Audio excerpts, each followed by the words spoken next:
এই মাদারবোর্ডটা হচ্ছে 11 জেনারেশনের এসারের মাদারবোর্ড এবং এটাতে ব্যবহার করা হয়েছে বিকিউ সিরিজের আইসি, যেটার নাম্বার হচ্ছে বিকিউ 24780। এই মাদারবোর্ডের ভিন সেকশনটা কিভাবে ডিজাইন করা হয়েছে সেই বিষয়টা নিয়ে আজকে কথা বলবো। এই মাদারবোর্ডগুলোতে দুই ধরনেরই কিন্তু কানেক্টর ব্যবহার করা হয়েছে, একটা হলো ডিসি জ্যাক কানেক্টর আর একটা হচ্ছে টাইপ সি কানেক্টর। আমি আরেকটা মাদারবোর্ড রাখছি, এটা হলো ডেলের মাদারবোর্ড। এটাতে শুধুমাত্র ডিসি জ্যাক কানেক্টর আছে, কোনো টাইপ সি কানেক্টর এই মাদারবোর্ডে নাই। তো এই মাদারবোর্ডে যেই চিপটা ব্যবহার করা হয়েছে সেই চিপটা কি পাওয়ার আইসি অথবা চার্জিং আইসি যেটা আমরা বলি, আমরা একটু দেখাবো যে এটাতে কি আইসি ব্যবহার করা হয়েছে। এখানে ব্যবহার করা হয়েছে ISL 95521, এই চিপটা ব্যবহার করা হয়েছে চার্জিং আইসি হিসাবে।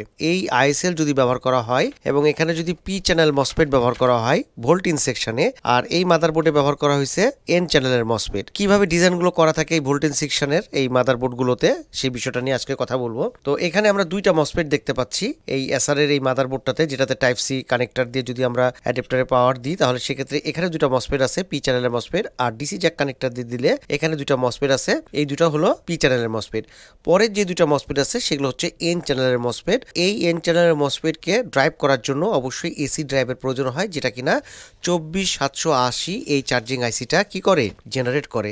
এসি ড্রাইভ 4 নাম্বার পিন দিয়ে জেনারেট করবে, তবে এই জেনারেট করার তার কিছু শর্ত আছে। যদি সেই শর্ত ফুলফিল হয় তাহলে সে 24 নাম্বার এই 4 নাম্বার পিন দিয়ে এসি ড্রাইভটা সে কি করবে, জেনারেট করবে।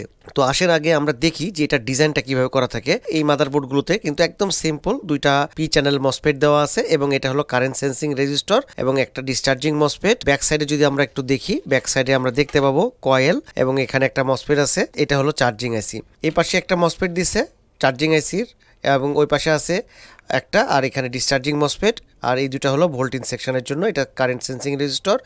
তো এখান থেকে পুরো মাদারবোর্ডে পাওয়ারটা 19 ভোল্টার ডিস্ট্রিবিউশন হয়। আমি অ্যাডাপ্টারের ভোল্টেজ দিয়ে আপনাদেরকে দেখাবো। এবং এই মাদারবোর্ডে এটা হলো 3 ভোল্ট 5 ভোল্ট সেকশন।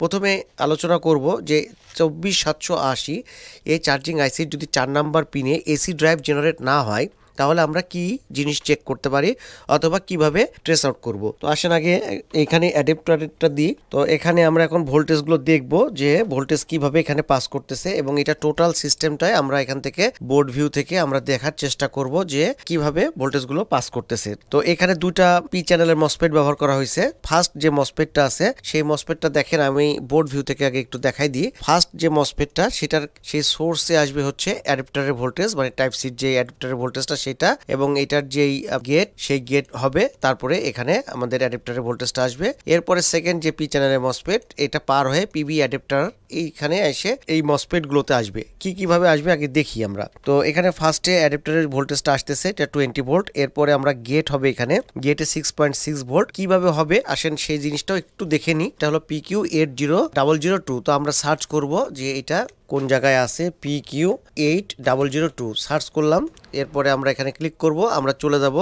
এটা হলো টাইপ সি, এই যে টাইপ সি পিডি, এখান থেকে ফার্স্ট মসফেটটা হচ্ছে এটা পি চ্যানেলের মসফেট, এবং এটার গেট ভোল্টেজ হলো 6.6 ভোল্টেজ। কিভাবে হবে এখানে আপনারা দেখেন, এই যে ফার্স্ট মসফেট, এখানে আমাদের যে 20 ভোল্ট আসার পরে এখানে একটা রেজিস্টর, এখানে একটা রেজিস্টর, এই দুটা দিয়ে ভোল্টেজ ডিভাইডার হবে, এবং এই ভোল্টেজ ডিভাইডারটা যদি আমরা ক্যালকুলেশন করি তাহলে আমরা দেখতে পাবো যে এখানে কত ভোল্টেজ হবে, R1 220 কে এবং R2 হচ্ছে 110 কে। তো আমরা 20 ভোল্ট দিলাম এবং এখানে আমরা দেব হলো 220, এখানে আমরা দেব হচ্ছে এটা ভোল্টেজ ডিভাইডার ক্যালকুলেটর 110।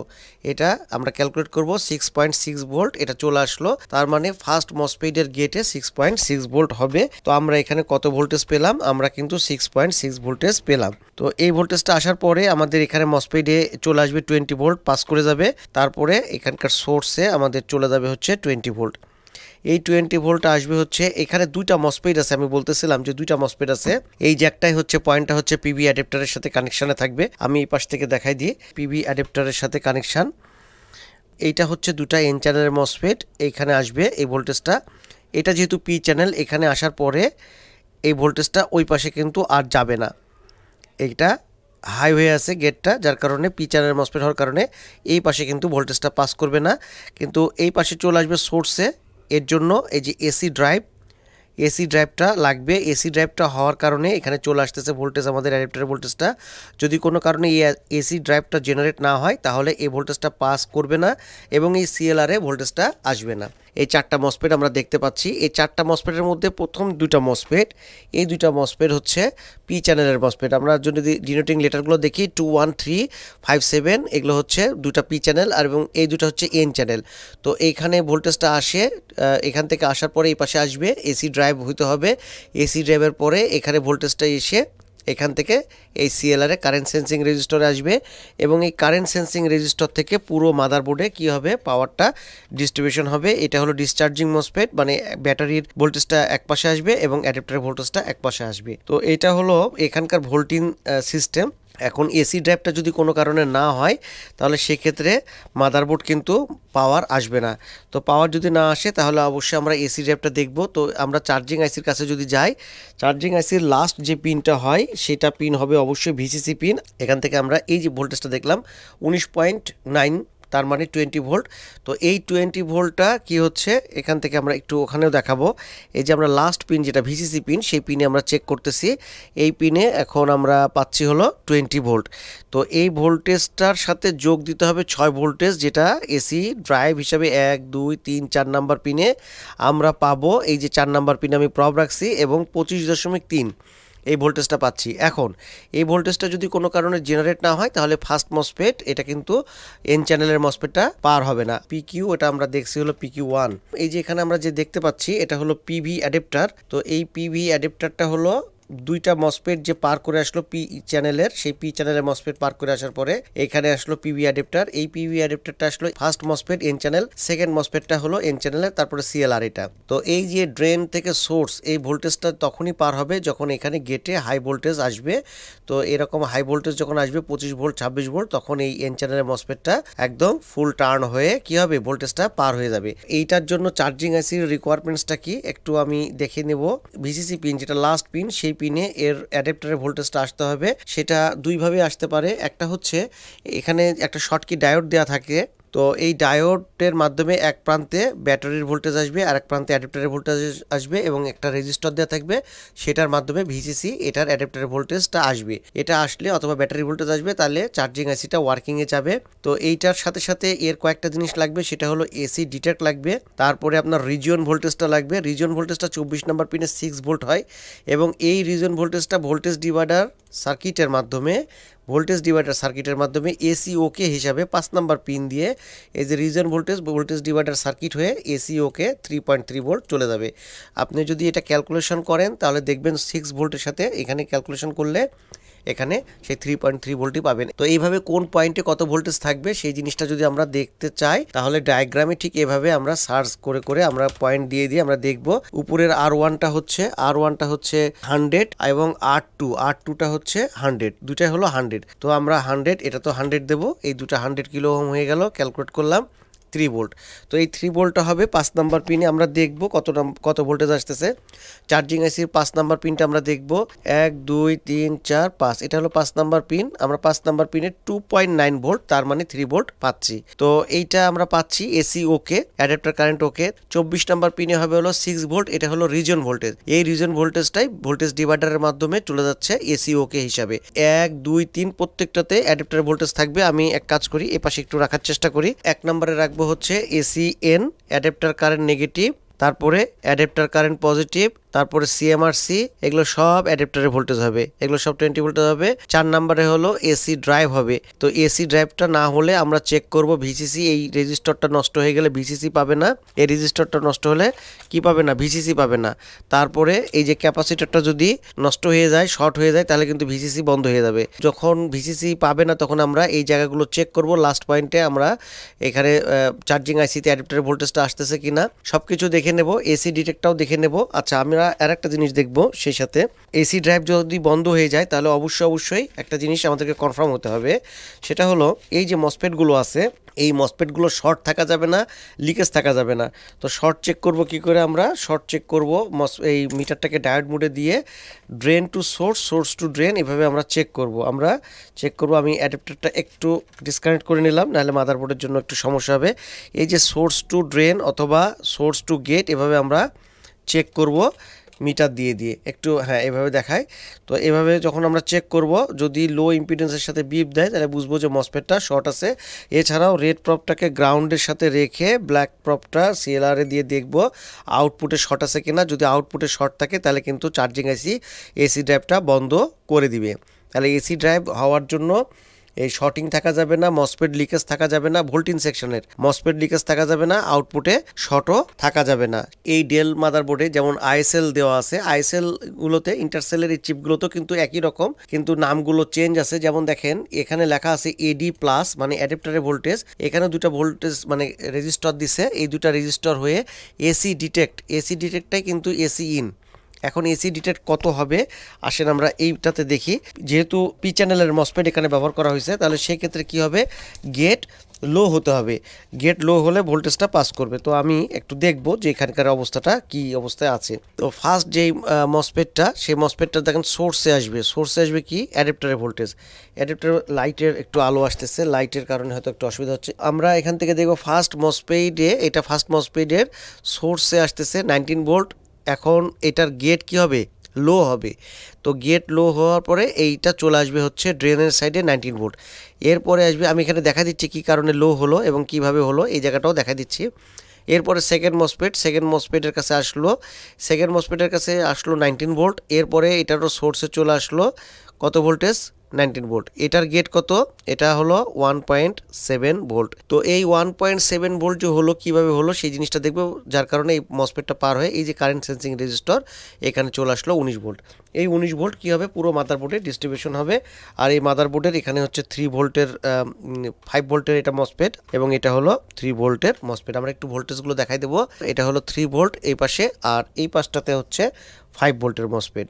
এইটা হলো 5 ভোল্টের এবং এখানে হচ্ছে 51225 3 ভোল্ট 5 ভোল্ট আইসি ব্যবহার করা হয়েছে। এখানে দুটাই পি চ্যানেলের মসফেট ব্যবহার করা হয়েছে। কিভাবে এই জিনিসটা করা হয়েছে একটু আমরা ডায়াগ্রাম থেকে দেখার চেষ্টা করব। মানে এন চ্যানেল যদি মসফেট হয় তাহলে এসি ড্রাইভটা লাগবে, পি চ্যানেল হলে কিন্তু এসি ড্রাইভ লাগবে না। তো আমরা এখানে দেখতে পাচ্ছি যে এডি প্লাস এটা হলো পি চ্যানেল মসফেট, আর এখানের আউটপুটে দেখতেছি দুটা রেজিস্টরে আমরা দেখতে পাচ্ছি, এটা R1 এটা R2 এবং এখানে একটা কি দিয়ে আছে, ডুয়াল মানে এন চ্যানেলের মসফেট দিয়ে আছে 6 লেগের। তো এখানে একটা লজিক আছে, এই লজিকটা হলো এসি ওকে ইন। এই এসি ওকে ইন আসলে এখানে ভোল্টেজ ডিভাইডার হবে এবং এই ভোল্টেজ ডিভাইডারের মাধ্যমে কত ভোল্টেজ হবে গেটের সেকেন্ড মসফেটে। আমি ফার্স্ট মসফেটটাও দেখাই দেবো। এই ডিএলএ কোনো কারণে যদি মাদারবোর্ড নো পাওয়ার অবস্থাতে হয় তাহলে এই লজিকগুলো যদি আমরা ধরতে পারি তাহলে সেক্ষেত্রে মাদারবোর্ডকে কিন্তু আমরা খুব সহজে কি করতে পারবো, রেডি করতে পারবো। আমি ভোল্টেজ ডিভাইডারে দেখেন কত সহজ, এখানে আমাদের কত আসবে 19 ভোল্ট, তারপরে এই যে 100K তাহলে 100 কিলো ওহম, নিচেরটাও 10 কিলো ওহম, নিচেরটা হচ্ছে 10 কিলো ওহম দেবো। আমি এখান থেকে 10 দিলাম, দিয়ে ক্যালকুলেট করব কত হবে 1.7। আমি কত পাইছি এখানে বলেন তো, সেকেন্ড মসফেটের গেটে আমি কিন্তু পাইছি 1.7 ভোল্ট। তো আমি দেখেন 1.7 ভোল্ট, তাহলে সার্কিট অনুযায়ী এখানে আমরা ভোল্টেজটা পাচ্ছি। এখন এইখানে এসি ওকে, আমি ওইখানে ডায়াগ্রাম একটু দেখাবো। এসি ওকে ইন এইটা যদি না আসে কোনো কারণে এসি ওকে ইন, তাহলে সেক্ষেত্রে এই সেকেন্ড রেজিস্টরটা এটা গ্রাউন্ডের সাথে টাচ করবে না। এসি ওকে ইন আসলে এটা গ্রাউন্ডের সাথে টাচ করবে, তখনকার ভোল্টেজ ডিভাইডার সার্কিটটা ভ্যালিড হবে। অন্যথায় এইটা কিন্তু এই যে ফার্স্ট যে রেজিস্টরটা আছে সেই রেজিস্টরটা এইভাবে এসে 19 ভোল্ট এসে এইভাবে উপরে উঠে এই গেটে চলে আসবে। তাহলে সেক্ষেত্রে এখানে যদি 19 ভোল্ট হয় তাহলে এখানে দেখা গেল 18 ভোল্ট হবে, কিছুটা ড্রপ হবে রেজিস্টরের কারণে, তাহলে এটা কিন্তু গেট হাই হয়ে গেল। তো মসফেটটা টার্ন অন অবস্থায় থাকলো না। তাহলে এসি ওকে ইন এটা কখন আসবে এটা যদি জানতে চান তাহলে অবশ্যই কমেন্ট করবেন। আমি এসি ওকে ইন এটা কখন আসবে সেই জিনিসটা এর পরবর্তীতে আমি এই ভিডিওটা করব। এটা হলো ডেলের মাদারবোর্ড এবং আইএসএল এর চিপ ব্যবহার করা হয়েছে। এই মাদারবোর্ডগুলোতে যদি এন চ্যানেলের মসফেট ব্যবহার করা হয় তাহলে এসি ড্রাইভ দরকার হবে, আর পি চ্যানেল ব্যবহার হলে ভোল্টেজ ডিভাইডারের মাধ্যমে আপনার করা হয়। আচ্ছা, ফার্স্ট মসফেটটা একটু বলতে চাইছিলাম যে ফার্স্ট মসফেট, তো আমরা কি করব, এই মাদারবোর্ডগুলোতে মসফেটগুলোতে ডিনোটিং লেটার দেওয়া থাকে, দেখেন লেখা আছে PU4301। তো আপনারা কি করবেন, PU4301 এটা দিয়ে সার্চ দেবো আমরা, PU4301 জাস্ট এভাবে আমরা সার্চ দেবো, PU4301 সার্চ দেবো। এই সার্চ দিলাম, এই যে মসফেটটা দেখতে পাচ্ছি এটাই হলো ফার্স্ট মসফেট। ফার্স্ট মসফেটের পরে প্রথমে আসে হলো ডিসি ইন, নাম চেঞ্জ করলো, পরে আছে এডি প্লাস। তো এডি প্লাসটাই কিন্তু পরবর্তীতে আমরা বোর্ডে দেখতে পাচ্ছি এটা হলো ডিসি জ্যাক কানেক্টার। তো ডিসি জ্যাক কানেক্টার থেকে এই লাইনটা চলে আসছে, আসার পর ডিসি ইন থেকে এখানে দেখেন ভোল্টেজ ডিভাইডার একটা এখানে একটা কি করছে সার্কিট ব্যবহার করছে, এখানেও সে একই জিনিস। তাহলে ফার্স্ট মসফেটের গেটে আমরা কত ভোল্টেজ পাইছি সেই জিনিসটা খালি একটু দেখাবো। তারপরে হচ্ছে আমি এসআরের এসি ট্যাপটা আরেকবার আলোচনা করব। এখানে 19, তারপরে আমরা এখানে ফার্স্ট রেজিস্টরটা আমরা পাচ্ছি হচ্ছে এখানে দেখেন 240K কত ভোল্টেজ হবে আপনারা নিজেরাই বুঝতে পারবেন, ঠিক এভাবেই ক্যালকুলেশন করবেন। এটা হলো 47K, তাহলে 47K দিয়ে যে কিলো ওহম খালি সিলেকশন করে ক্যালকুলেট করলে 3.1 আসতেছে। আসেন দেখি 3.1 আসে কিনা। গেটে আসবে, ঠিক আছে, আমরা গেটে যাব। এই যে গেট আমরা ধরছি, তো গেট ভোল্টেজ কত আমরা ওখানে ডায়াগ্রামে দেখলাম যে 3 ভোল্ট হবে 3.1, এবং ওখানেও কিন্তু 3.1 আউটপুটে আসে। তো এই যে 3.1 ভোল্টেজ আছে, তাহলে সার্কিট যদি আমরা ক্যালকুলেশন করতে পারি তাহলে কোথায় কত ভোল্টেজ থাকবে সেটা কিন্তু খুব সহজে আমরা বুঝতে পারবো। এবং এই ভোল্টেজের কারণে ভোল্টেজ ডিভাইডারের মাধ্যমে এই 19 ভোল্টটা সোর্স থেকে ড্রেনের দিকে চলে আসতেছে পি চ্যানেল মসফেটে। তো এইটা আপনারা যদি এসি ওকে ইন কখন ভ্যালিড কন্ডিশনে থাকবে জানতে চাইলে ইন্টারসেলের আইএসএলের, তাহলে সেক্ষেত্রে আপনারা কমেন্ট করবেন। এই আইএসএল চিপের পিন ডিটেল সম্পর্কে পরবর্তীতে ভিডিও করব ইনশাল্লাহ। তো এসি ড্রাইভটাতে আমরা দেখব যে বিকিউ সিরিজের যদি আইসি হয় তাহলে সেক্ষেত্রে অবশ্যই আমরা লাস্ট পিন ভিসিসি পিন সেটা চেক করব, সেই সাথে চেক করব এসি ডিটেক্ট। তো এসি ডিটেক্টের যে 6 নাম্বার পিনের যে ক্যালকুলেশন সেটা সম্পর্কে একটু আপনাদেরকে আলোচনা করব। এসি ডিটেক্টটা কীরকমভাবে হয় অথবা কি বিষয়। যদি এসি ডিটেক্ট পিনে আপনার 6 ভোল্টের নিচে হয় তাহলে সেটা চার্জিং আইসি বুঝে অ্যাডাপ্টার নাই। আবার অ্যাডাপ্টার ভ্যালিড ধরা হয় 2.4 উপরে এবং 3 ভোল্টের ভিতরে, মানে 2.4 থেকে 3 ভোল্টের ভিতরে হচ্ছে ভ্যালিড কন্ডিশনে এসি ডিটেক্টকে ধরা হয়। তো চার্জিং আইসি যখন চেক করব আমরা বিকিউ সিরিজের, তখন এই বিষয়টা আমরা চেক করব। আর এন চ্যানেলের যদি মসফেট ব্যবহার করা হয় তাহলে সেই ক্ষেত্রে এটার যে গেট বাইসিং করতে হবে সেক্ষেত্রে অবশ্যই এসি ড্রাইভের প্রয়োজন হবে। এসি ড্রাইভ যদি জেনারেট না হয় তাহলে আমরা আউটপুটে শর্ট আছে কিনা সেই জিনিসগুলো দেখব। আর আমরা মাদারবোর্ড যখন কাজ করব তখন অবশ্যই মাদারবোর্ডের এরকম বোর্ড ভিউ যদি নিয়ে নিই তাহলে কোথায় থেকে কোন কানেকশানটা গেছে তো সেটাও আমরা খুব সহজে বুঝতে পারবো। বোর্ড ভিউটা একটু দেখাতে চাইছিলাম আপনাদেরকে। তো এইটা হলো টাইপ সি পোর্টের ফার্স্ট মসফেট, এটা সেকেন্ড মসফেট, দুটাই পি চ্যানেল। তারপরে ডিসি জ্যাক কানেক্টারের এটা হলো এই দুটা হলো পি চ্যানেল এবং এই দুটা হলো এন চ্যানেল। এবং এই এন চ্যানেল মসফেট থেকে এই যে PR3 এটা হলো কারেন্ট সেন্সিং রেজিস্টর, এই রেজিস্টর থেকে পুরো মাদারবোর্ডে আমাদের অ্যাডাপ্টারের ভোল্টেজটা চলে যাবে। আর এই যে PQ2টা আমরা দেখতে পাচ্ছি এটা হলো ডিসচার্জিং মসফেট, এটার এক পাশে থাকবে হলো অ্যাডাপ্টার এই ব্যাটারি ভোল্টেজ, এক পাশে থাকবে হচ্ছে ভিন মানে এই অ্যাডাপ্টারের ভোল্টেজ। সেটা ডিসি কানেক্টর দিয়ে হতে পারে, ডিসি জ্যাকেও হতে পারে, টাইপ সিও হতে পারে। তো মানে টাইপ সি হলে এই দুটা মসফেট হয়ে যাবে, ডিসি কানেক্টর হলে এভাবে আসবে। তো এইটা হলো ভোল্টিন সেকশন SR11 জেনারেশন মাদারবোর্ডের, এবং যেখানে চার্জিং আইসি BQ24780 ব্যবহার করা হয়েছে। তো এই আইসির কয়েকটা পিন সম্পর্কে আলোচনা করলাম। এরপরে যদি আপনারা ফুল পিন ডিটেল সম্পর্কে জানতে চান কমেন্ট করবেন। 7 নাম্বার পিনের হিসাবটা কি? 7 নাম্বার পিনটা হচ্ছে ACN এবং ACP অ্যাডাপ্টার কারেন্ট নেগেটিভ এবং পজিটিভ, এই দুটা পিনের যে ক্যালকুলেশন ভোল্টেজটা পার্থক্য হয় এটার মিলিভোল্ট আকারে এই আই অ্যাডাপ্টার হিসাবে আয়োর কাছে চলে যাবে এই 7 নাম্বার পিন দিয়ে। বাকি পিনগুলো আছে ব্যাটারি চার্জ এবং ডিসচার্জ এইসব বিষয় নিয়ে। তো এই বিষয়গুলো ফুল ডিটেলস জানতে চাইলে অবশ্যই কমেন্ট করেন। পরবর্তীতে আমি চার্জিং আইসির সব পিনগুলোই সম্পর্কে আলোচনা করার চেষ্টা করব। আজকে শুধুমাত্র এসি ড্রাইভ যদি জেনারেট না হয় তাহলে আমরা কি কি জিনিস চেক করব সেই বিষয়টা নিয়ে কথা বলার চেষ্টা করলাম। আমরা শর্টিং চেক করব এবং হচ্ছে CLR এর আউটপুটে শর্টিং চেক করব, মসফেট কোনো লিকেজ এবং কি থাকা যাবে না, শর্টিং থাকা যাবে না। তাহলে এসি ড্রাইভ এবং বিকিউ সিরিজের আইসির যদি মানে তার যে রিকোয়ারমেন্ট সেটা ফুলফিল হয় তবে সে 4 নাম্বার পিনে এসি ড্রাইভটাকে ভ্যালিড কন্ডিশনে রাখবে, অন্যথায় এই চার্জিং আইসিটা এসি ড্রাইভ জেনারেট করবে না। তো এটাই ছিল আজকের ভিডিও SR11 জেনারেশনের এই মাদারবোর্ডের BQ24780 চার্জিং আইসির উপরে তৈরি করা ভিডিও। কেমন লাগলো আজকের ভিডিও সম্পর্কে আপনারা মতামত করবেন ভিডিওতে। যদি ভালো লাগে অবশ্যই কি করবেন, একটা লাইক দিবেন। আর আমাদের এই ছোট্ট চ্যানেলে আপনারা যারা নতুন এখনও সাবস্ক্রাইব করেননি অবশ্যই সাবস্ক্রাইব করে পাশে থাকবেন। তো কথা হবে গাইস অন্য কোনো ভিডিওতে, সে পর্যন্ত সবাই ভালো থাকবেন সে আশায় আজকের মতন আল্লাহ হাফেজ, আসসালামু আলাইকুম।